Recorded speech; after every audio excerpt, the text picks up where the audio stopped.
പടിയാണ്. ഇന്ന് കൊക്കനക്കൽ ബോട്ടിംഗ് വിശേഷങ്ങളാണ് നിങ്ങളായിട്ട് പങ്കുവെക്കുന്നത്. ഒരുപാട് നാളെ ആഗ്രഹിക്കുന്നത് ഇവിടെ വന്നൊന്ന് ബോട്ടിംഗ് നടത്തുന്നത്. ഒരുപാട് മലയാള സിനിമ ലൊക്കേഷനാണ് ശരിക്കും പറഞ്ഞാൽ ഈ സ്ഥലം. തമിഴ്നാട്ടിലാണ് കൊക്കനക്കൽ. ഒരുപാടുപ്പെട്ട ആൾക്കാരൊക്കെ വന്ന് കാണും. ഫസ്റ്റ് ടൈമാണ് ഞാനിപ്പോൾ ഇവിടെ. കുറേ നാളെ ആഗ്രഹിക്കുന്നത്. കൂടെ ജസിലും അലിയൊക്കെ ഉണ്ട്. അപ്പോൾ ഇന്നിപ്പോൾ തമിഴ്നാട് ഒരുമാതിരിപ്പെട്ട ഇന്ത്യയിലെ പ്രധാനപ്പെട്ട സ്ഥലങ്ങളൊക്കെ കണ്ടു കഴിഞ്ഞ്. അപ്പോൾ ഇനിയും ഒരുപാട് യാത്ര ചെയ്യാനുണ്ട്. അപ്പോൾ തീർച്ചയായിട്ടും ഈ ബോട്ടിങ്ങിൻ്റെ വിശേഷങ്ങളാണ്. ഇത് എവിടെ വന്നാൽ എങ്ങനെയൊക്കെയാണ് കാണേണ്ടത്, എന്തൊക്കെ കാണാനുണ്ട്, അതിൻ്റെ കുറിച്ചൊക്കെയുള്ള ഡീറ്റെയിൽ ആയിട്ടുള്ള വീഡിയോ ആണ്. തീർച്ചയായിട്ടും വാച്ച് ചെയ്യാം. തമിഴ്നാട്ടിലെ നാമക്കൽ ജില്ലയിലെ നാമക്കൽ കോട്ട കണ്ടതിന് ശേഷം വൈകിട്ട് 5 കൂടി ഞങ്ങളുടെ ലക്ഷ്യം ഹൊഗേനക്കലിലേക്കാണ്. ഹൊഗേനക്കൽ അവിടെ നിന്ന് ഏകദേശം 141 കിലോമീറ്റർ ഉണ്ട്. ഏകദേശം 100 കിലോമീറ്റർ ഞങ്ങൾ രാത്രി കവർ ചെയ്ത് പിറ്റേ ദിവസം രാവിലെ 50 കിലോമീറ്റർ ഇതേ കവർ ചെയ്തുകൊണ്ടിരിക്കുകയാണ്. അടുത്ത ലക്ഷ്യം ഹൊഗേനക്കലാണ്. ധർമ്മപുരി ജില്ലയിലെ ഹൊഗേനക്കലേക്ക് കയറുമ്പോൾ തന്നെ ഒരു എൻട്രി ഫീ ഉണ്ട്. ഒരു 10 രൂപ ചാർജ് ഉണ്ട്. അതിന് ശേഷമാണ് ഫോറസ്റ്റിലേക്ക് കയറുന്നത്. ഫോറസ്റ്റിൽ അതിമനോഹരമായ കാഴ്ചകൾ കണ്ടാണ് ഈ പോകുന്നത്. ഏതായാലും ഈ 3 ദിവസം നീണ്ടിരിക്കുന്ന യാത്ര അടിപൊളിയായിരുന്നു. ലാസ്റ്റത്തെ സ്ഥലമാണ് ഈ ഹൊഗേനക്കൽ. ഒരുപാട് നാളത്തെ ആഗ്രഹമാണ്, നേരത്തെ പറഞ്ഞ പോലെ ഒരുപാട് നാളത്തെ ആഗ്രഹമാണ് ഈ കാണുന്നത്. ഇവിടുത്തെ മെയിൻ ഹൈലൈറ്റ് എന്ന് പറഞ്ഞാൽ കൊട്ടവഞ്ചി യാത്രയാണ്. കൊട്ടവഞ്ചി യാത്ര ചെയ്യാൻ വേണ്ടി നേരെ കൊട്ടവഞ്ചി യാത്രയുടെ എൻട്രൻസിലേക്ക് പോയി. അവിടെ എൻട്രൻസിൽ തന്നെ 1500 രൂപ ടിക്കറ്റ് എടുത്ത് 5 പേർക്ക് യാത്ര ചെയ്യുക ഒരു കൊട്ടവഞ്ചിയിൽ. ഞങ്ങൾ 3 പേരുണ്ടായിരുന്നുള്ളൂ. ഞങ്ങൾ യാത്ര ചെയ്യാൻ വേണ്ടി നിൽക്കുന്ന സമയത്താണ് മണിയൻ വന്നത്. മണിയനാണ് ഇതിൻ്റെ കംപ്ലീറ്റ് കൊട്ടവഞ്ചിയുടെ മെയിൻ ആള്. കൊട്ടവഞ്ചി കയറണയ്ക്ക് മുമ്പ് മസ്റ്റായിട്ടും ഈ ജാക്കറ്റ് ധരിക്കണമെന്ന് മണിയൻ പറഞ്ഞ്. സേഫ്റ്റി ഫസ്റ്റ്, അത് ഞങ്ങളും അത് തന്നെയാണ് ഉദ്ദേശിച്ചത്. ഇന്ന് ഇടവസം അതിൻ്റെ പേരിൽ അധികം ആൾക്കാരൊന്നുമില്ല. അതിൻ്റെ ഒരുപാട് ടൂറിസ്റ്റ് വരുന്ന സ്ഥലമാണ് ഈ ഹൊഗേനക്കൽ. നേരത്തെ പറഞ്ഞ പോലെ ഒരുപാട് സിനിമ ഷൂട്ട് ചെയ്ത സ്ഥലമാണ്. ഇതൊക്കെ ഇങ്ങനെ പാർക്ക് ചെയ്തിട്ടിരിക്കുകയാണ്. അപ്പുറത്തെ ഏരിയയിലേക്ക് പോകണം. അതാണ് ആദ്യത്തെ കടമ്പ എന്ന് പറഞ്ഞത്. അവിടേക്കൊന്ന് ക്യാമറയൊക്കെ ഓടിച്ചൊന്ന് കാണിച്ച്, കുരങ്ങന്മാർ ഒരുപാട് ഉള്ളതിൻ്റെ പേരിൽ ബാഗൊക്കെ സൂക്ഷിക്കുക എന്ന് പറഞ്ഞിട്ടുണ്ട് നേരത്തെ മുൻകൂട്ടി തന്നെ. ക്യാമറ, മൊബൈൽ ഫോൺ, ബാഗ്, അങ്ങനെ വേണ്ടപ്പെട്ട ഇതൊക്കെ സൂക്ഷിക്കുക. ആദ്യം ജസിലാണ് കയറിയത് കൊട്ടവഞ്ചിയിലേക്ക്. പുറകെ അലി കയറി. ലാസ്റ്റാണ് ഞാൻ കൊട്ടവഞ്ചിയിലേക്ക് കയറിയത്. ഇനി ഇവിടെ നിന്ന് ഇത് കണ്ടതിന് ശേഷമാണ് ഞങ്ങളുടെ നാട്ടിലേക്ക് തിരിക്കണം. അങ്ങനെ മണിയൻ തുഴഞ്ഞ് അതിൻ്റെ ഇടയിൽ കൂടി സെൽഫി എടുക്കാൻ തുടങ്ങി. അലിയും ജസിലൊക്കെ. നല്ല ലൈറ്റ്, നല്ല കാലാവസ്ഥയായിരുന്നു. ഫോട്ടോഗ്രാഫിക്ക് പറ്റിയൊരു ലൈറ്റായിരുന്നു ആ സമയത്ത്. നേരെ തുഴഞ്ഞ് അക്കരെ ചെല്ലണം. അക്കരയിൽ നിന്ന് കുറച്ച് ദൂരം നടക്കാനുണ്ടെന്നാണ് മണിയൻ പറഞ്ഞത്.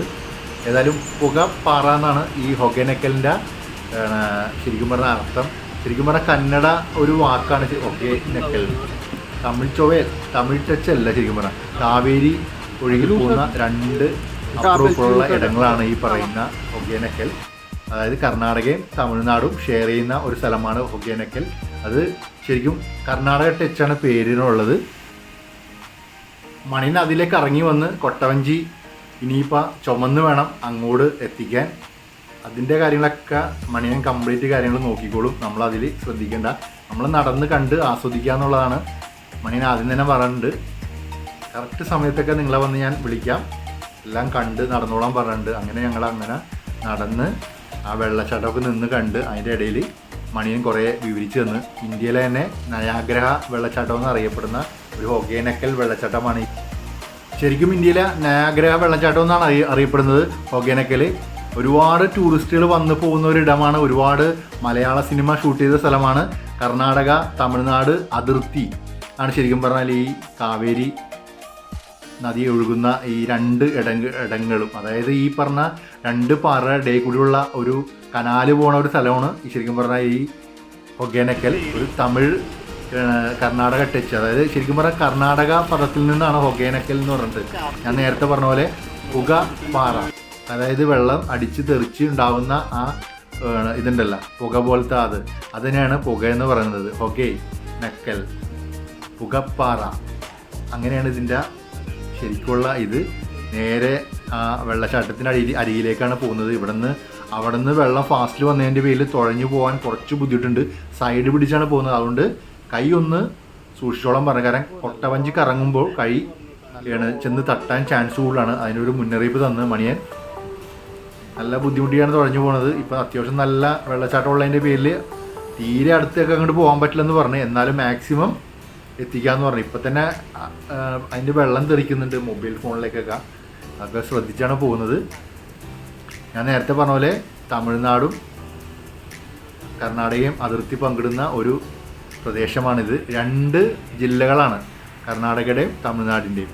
തമിഴ്നാടിൻ്റെ എന്ന് പറഞ്ഞാൽ ധർമ്മപുരി ജില്ലയും മറ്റേ ചാംരാജ് നഗർ എന്ന് പറഞ്ഞിട്ടാണ് അവരുടെ ജില്ലയുടെ പേര്. അങ്ങനെ 2 ജില്ലയും കൂടി ചേർന്നിട്ടുള്ള ഒരു സ്ഥലമാണ് ഇത്, ഒഗേനക്കൽ. 2 പേർക്കും അവകാശം ഉണ്ടെന്നാണ് പറയുന്നത്. ഏതായാലും നല്ലൊരു ഭംഗിയുള്ള ഒരിടമാണ്. ഈ പാറക്ക് തന്നെ പ്രത്യേകത ഉണ്ടെന്നാണ് പറഞ്ഞത്. ഒരുപാട് വർഷം പഴക്കമുള്ള ഒരു പാറയാണ്. ആ പാറ കാണുമ്പോൾ തന്നെ നമുക്കറിയാം സാധാരണ പാറയുടെ ഒരു നിറോ ഇതൊന്നുമില്ല ആ പാറക്കുള്ളത്. ശരിക്കും ആസ്വദിച്ച് ഞങ്ങൾ ശരിക്കും നല്ലോണം ആസ്വദിച്ച്. തീർച്ചയായിട്ടും വരണം. ഞാൻ ഫസ്റ്റ് ടൈമാണ്. കുറേ വീഡിയോ എടുത്തിട്ടുണ്ട്, പക്ഷെ അതൊന്നും മുഴുവനായിട്ട് ഞങ്ങൾക്ക് കാണിക്കാൻ കഴിയില്ല. കൊട്ടവഞ്ചി ഒന്ന് കറക്കണതാണ്. ഇത് എല്ലായിടത്തും ഉള്ള ഒരു പതിവ് പരിപാടിയാണ് കൊട്ടവഞ്ചി കറക്കുക എന്നുള്ളത്. ഞാൻ ഈ അടുത്ത് മഞ്ജു വാര്യറിൻ്റെ വീടിൻ്റെ അടുത്ത് പോയി. അവിടെ താമര കുളത്തിൽ ഇതേപോലെ കൊട്ടവഞ്ചി കയറി. അദ്ദേഹം ഇതേപോലെ ഒന്ന് കറക്കി. രസമാണത് ഷൂട്ട് ചെയ്യാനൊക്കെ. ഏതായാലും നല്ല ഭംഗിയാണ്. ഇവിടെ നിന്ന് ബാംഗ്ലൂർ 127 കിലോമീറ്റർ ഉള്ളൂ. ബാംഗ്ലൂർ മൈസൂർ 181 കിലോമീറ്റർ ഉള്ളൂ. അപ്പോൾ എല്ലാം അടുത്തടുത്ത സ്ഥലങ്ങളൊക്കെയാണ്. ഒരുപാട് ടൂറിസ്റ്റ് പ്ലേസുകളൊക്കെ ഉണ്ട്. അപ്പോൾ കൂടുതൽ വിശേഷങ്ങൾ സെക്കൻഡ് പാർട്ടിലും കൂടി ഞാൻ പറയാം, അല്ലെങ്കിൽ ലെങ്തി വീഡിയോയിൽ മാറും. ഇത് തന്നെ ഒരുപാടായി.